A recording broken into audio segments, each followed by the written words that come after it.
स्वर्गीय तिम्मय्या कट्टामय्या यांच्या शोकसभेत मोची समाजातील मान्यवरांनी भावपूर्ण श्रद्धांजली अर्पण करून थोडक्यात त्यांच्या कार्याचा आढावा सांगितला। कामकाजामध्ये चांगल्या पद्धतीने उत्तम कामगिरी घेऊन प्रमोशन घेतलेले स्वर्गीय तिम्मय्या कट्टामय्या साहेबांच्या आजच्या शोकसभेमध्ये प्रथम मी पल्लू परिवाराच्या वतीने आणि सोलापूर महानगरपालिका डॉक्टर वैद्यकीय अधिकारी संघटनेच्या वतीने त्यांना प्रथमतः मी विनम्रपणे भावपूर्ण श्रद्धांजली अर्पित करतो। या शोक सभेला उपस्थित सोलापूर शहर जिल्हा जांभूळी बौद्ध समाजाचे सन्माननीय अध्यक्ष सन्माननीय देवेंद्रजी भंडारे साहेब, माजी महापौर संजयजी हेमगडी साहेब आणि तिम्मय्या कट्टामय्या साहेबांच्या आम्ही सगळे कसा वाट आल्यामुळे त्यांना पुढचं प्रमोशन मिळत गेलं। त्यांनी त्या काम करत असताना याच्या जकात अधीक्षक म्हणून देखील अतिशय चांगल्या प्रकारे काम केले। त्यावेळेला जे काय जकाती त्याचे हिशोब अतिशय चांगले ठेवल्यामुळे त्यांनी त्यांच्या कामाचा ठसा उमटवल्यामुळे त्यांचं त्या उपायुक्तपदी नेमणूक ते माझ्या वडिलांचे चांगले त्यांच्या मार्गदर्शनाने जे मोठे लोक होते त्यांच्या मार्गदर्शनाने आणि तयार झालेला एक चांगला ज्या व्यसनाधीन राहून त्यांनी समाजाची सेवा करत सहाय्यक आयुक्ताच्या पदापर्यंत त्यांनी गेलेला आहे। जेव्हा अनेक मिटिंगा होतात ते आमच्या माझ्या वडिलांच्या खोलीमध्ये मोठमोठे मंडळी बसत असत। ते एक जुनी गोष्ट अशी आहे, कट्टामय्या अध्यक्ष साहेब अध्यक्ष होता, ज्ञान मास्तर असापुरम ते खजिनदार होते।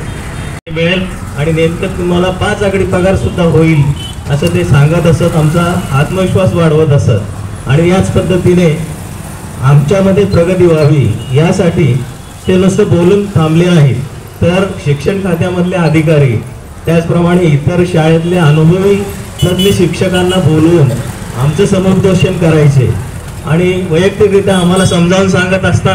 कट्टामय्यांचं जीवन हे आपल्या सगळ्यांना माहीत आहे की समाजसेवेची सुरुवात झाली तेव्हापासून डी कट्टामय्यांची ओळख आपल्या इथं बसलेल्या अनेक पिढींना माहीत आहे।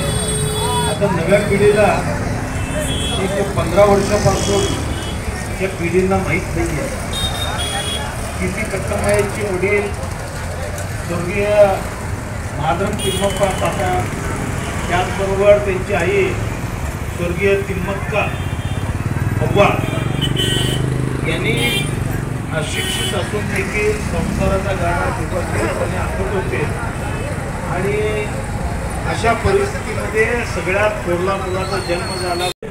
आमचे कट्टामय्या साहेब आमचे ज्येष्ठ मार्गदर्शक, आम्हाला नेहमी सल्ला देणारे, समाजासाठी एक तळमळ त्यांच्यामध्ये होती। असा माणूस पुन्हा होणे नाही सारखं, म्हणजे सतत समाजाविषयी त्यांची भावना असायची।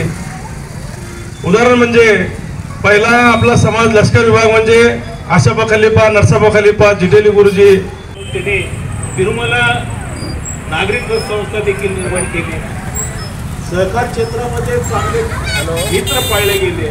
महानगरपालिकेचे मित्र होते, जसं कलेक्टर कचेरीमध्ये देखील अशा पद्धतीचे मित्र त्यांनी अधिकाऱ्यांना मित्र बनवून घेतले होते, जेणेकरून माझ्या समाजाचा विकास व्हावा हाच त्यांचा एकमेव ध्यास होता। तिथपर्यंत त्यांचे 10वीचे वर्ग होते तरी सुद्धा असं बोलणं आपल्याला ऐकून घ्यायचं नाही या हेतूने त्यांनी आपल्या मुलांना जांभूळी प्रशालेमध्ये टाकलं आणि ज्यावेळेस मी 91 साली लागलो त्यावेळेस अंबादास 9वीला होता आणि श्रीनिवास आधी आला होता। तर या पद्धतीने त्यांनी आधी केले आणि मग सांगितले असे त्यांचं वागणं त्या ठिकाणी होतं। तर याच पद्धतीने याच बाबतीत नव्हे तर अशा अनेक बाबी आहेत आणि त्यांनी जे शाळेसाठी कार्य केलेलं आहे ते हे बहुमोलक आहे। त्याचप्रमाणे शिक्षकांना एक मार्गदर्शन करण्यासाठी ते येत असत आणि शिक्षकांना नेहमी सांगायचे की तुमचा पगार जरी कमी असला, त्यावेळेस साहेब महानगरपालिकेत अधिकारी होते आणि त्यांचा पगार 5 आकड्यामध्ये होता आणि आम्हाला ते नेहमी सांगायचे आमचा पगार 3 आकड्यामध्ये होता। 2025 रोजी निधन झालं.